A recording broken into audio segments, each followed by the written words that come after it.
Good morning. I'm Eddie Colosimo. The show is Volusia Issues. This is Maureen France this morning. Good morning. Maureen, how are you? Nice to see you. Maureen, you're going to run now for District 28. Is that correct? Oh, yes. All right. And State representative. State representative district, and that's Dorothy Huckel's seat, correct? Currently serving as Dorothy Huckel. And who will you be running against? I don't have any known opposition yet, but it's 18 months out, so. Oh, they'll come out of the woodwork. Count on it. Yes, exactly. Yeah, it's just heating up. So. Well, you and I have been here before. Oh, yes. When we had the show, our first set of shows. Yes. What, 2 years ago? Oh, yes. Yes, or more. All right. Has it been that long? I think it's more than that, Eddie, because you've been doing this quite a while now. Yeah, well, we didn't do it for a couple of years. And okay, so that was it, I think, when you took a break, because I remember coming on right at the beginning, yes. Why are you going to do this? Well, you know, I thought maybe I would be out of politics, I have to say. Been very frustrated with the system over the last many years, as many citizens have been. And, you know, I kind of took a break from partisan politics for a while and actually co-founded Volusia Tax Reform with Margie Patchett. And so I've been very involved with that effort, and we have studied all of the county, the school board, and the local cities' budgets. Tried to get increased citizen involvement at budget hearings and involved in the process as a whole, attending meetings, observing our government, encouraging people to do their civic duty. And through that process, I've actually learned more than I ever dreamed about the issues facing us. And it really, our government needs some reform. It really does. And you know, I have had experience on the state level as a legislative aide and worked in that process before, and so I understand the lawmaking process, have been a city commissioner, as you remember, and so I think that I have some experience to offer as a business person, as someone who's been very involved in Volusia, in the community, serving on nonprofit boards. So I'm hoping to put that expertise to work for the citizens. That's great. Well, you know, I ran for county council last year. And one of the things that ticks me off, you just used the word partisan government. This is supposed to be a nonpartisan county and city. Right. Some of the things that I learned during that 8 months that I was running for county council absolutely disgusted me. Yeah. First of all, they turned it into totally a partisan race. Oh, yes. The Democrats, the Republicans. Well, I happen to be in the middle because I'm an NPA, which happens to be, as I understand it, the largest or fastest growing group of voters now in the county. And in the nation. And in the nation. But they still hold on to this Democrat and Republican. And the one thing that I found out, even during the campaigns, there were an awful lot of dirty tricks being played. Oh, my goodness. You probably saw it up close and personal. I'm an old Marine, and I thought I knew them all. Yes. But I'm going to tell you what, they taught me tricks that I didn't even have any idea about. We never knew what war really was till you got in a campaign. Good Lord. I mean, some of the stunts that they pulled during that campaign, stacking the room. Oh, yes. Constantly. Constantly. I watched it this very week. I was there Thursday at the county council meeting, Eddie, and it's a club. It's not a county council, it's a club. No, absolutely not. And it's, as you know, I've been fighting local government now for 12 years. Yeah. They're disgusting. It's worse now than it was 12 years ago when I started. I'm afraid so. It really is. We've got these professionals that the only thing they're professional at is taking care of themselves. Absolutely. And they could care less about you and I. They're making the rules, they're setting the standards, and with no concern for our lifestyle whatsoever. You're going to do something about that. What can you do in District 20 as a House representative? What can you do? Well, you know, I think it's the attitude the person comes with and the values they come with. And, you know, I am a conservative person. I'm proud to be a student of our founders and what they envisioned and what their intent was.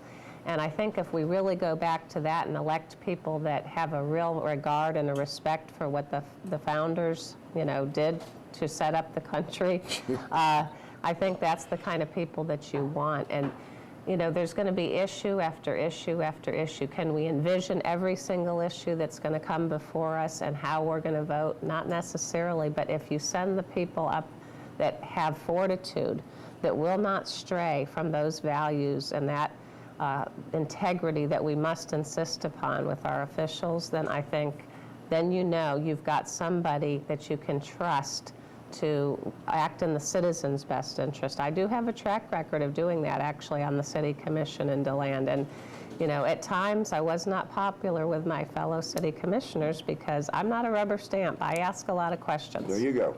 And I will do that on the state level. I won't be a rubber stamp up there either. Now, I have to run in a party to get elected. Right.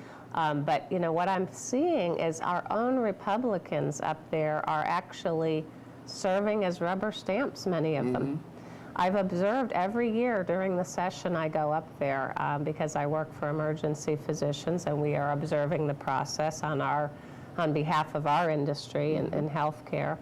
And, it's very frustrating to see the people that we worked for and we elected to be conservatives with values that we, thought were going to look out for the people's interest, and they really don't. No. Many times they're all about whatever the leadership wants to do. And, we need some people that are going to buck the system, Eddie. Well, I thought I had it down right when I ran, because I said right on my campaign poster, if you want a conformist, don't vote for me. If you want a politician, don't vote for me. But apparently that's what they wanted. I sometimes call our people sheeple. Yes. Yes. They Unfortunately. They got a ring through their nose, and it's either an R ring or it's a D ring, and wherever that ring is pulled, they go. And that is sad. There's no free thinking out there. I agree. There's one person who I won't mention by name that I remember many years ago who was in government, still is in government, and that person was very, very helpful. Anytime I picked up the phone, that person was there. That person would come out 8 o'clock in the morning to help me meet with constituents to solve problems. As the years have gone by, I've watched this individual get further and further and further away. Now, I can't even get a phone call returned anymore. That's sad. All right, forget getting help. I can't even get, and I've watched it, and this individual still wants to stay in government. Oh, yes. And wants to go further and further up the ladder. They forget, the longer they're in there, the quicker and the more they forget about why they're there and how they got there and who put them there. Couldn't agree more. You got to have fortitude, Eddie. I mean, I think that there's so many people that want to have these jobs for the wrong reasons. And this is serving. This is a public service, is serving, servant leadership. Service. It is not to be served. Exactly. And I think so many get it wrong, and it's easy to fall into that trap. I actually have worked for lots of legislators and members of Congress as well, and I've seen them fall into the trap, and I'm going to have to totally guard myself against getting into that. It's an easy, slope to slide down on, but it won't be for me because I do have fortitude and I will stand my ground. Well, if you're working with Margie Paget, Yeah, right. you better not slip because she's going to let you know. Oh you're yeah, slipping. yeah. I've got an army of people looking for accountability. So yeah. Now with the Volusia tax reform, they're digging up a lot of information that our local politicians don't want to be known. That's correct. And this is a good thing.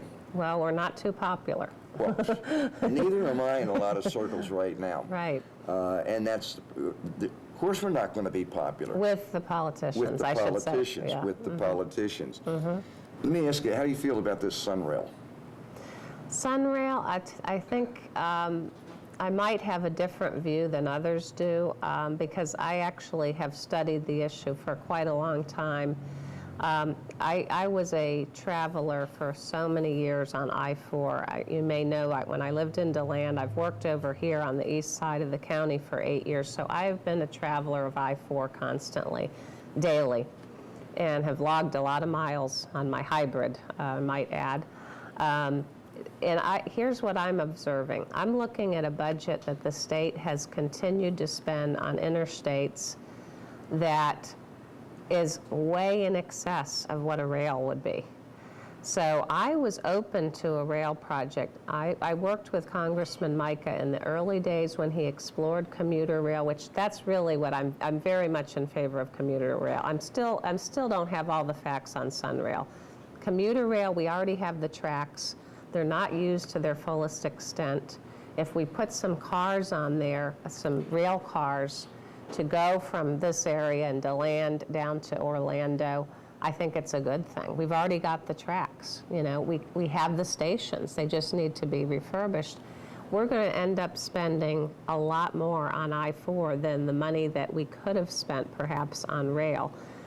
So that's a controversial position, but that is my viewpoint from what I know now. But looking at it from the other side, you know, that's a huge amount of money that we don't have right now. No. We just don't have that kind of money to spend. And, you know, when we look at what our priorities for our state have to be, you know, I don't know that we really, I think we probably did the right thing at this time. I would have liked to see us get into rail a lot earlier than this, many, many, many years ago, because when you look at what we've spent on I-4 and just adding lanes, and we still have such congestion, and they're going to still spend more. That frustrates me. I don't know what the answer is. I need more study on it, but I'll tell you, we've got to do better on all the spending. I mean, government's out of control, Eddie. We cannot continue this. We can't continue this spending. So for right now, we did the right thing, I think. But, you know, I was somebody that was open to that, and I, you know, have been on record as, you know, being open to that possibility that it might be a better way. You know, right now, though, the spending we've got to find corners to cut. That was one of my problems, one of my big issues was the spending. Right. Mm-hmm. The second issue was, you know that we've got a reputation in Volusia County for being actually two counties in one. Yes. You got the east side, you got the west side. Palmetto Curtain in the middle. Absolutely. And the Sunrail stopped in DeLand. Yes. So here again, you got the east side of the county not Left. benefiting from it. Right. Mm-hmm. I agree. And as I see it, DeLand is doing, the county council and our county government is doing that on purpose. Keep the east side divided from the west side, keep them divided, then they can't conquer. Yeah. I don't know about that, you know, political dynamic exactly. You may have just my observed. opinion. You may have observed that, but you know, obviously we have a spending problem, and the size of government has gotten to the point we can't sustain it. No. So there's no way we can probably undertake some of these, you know.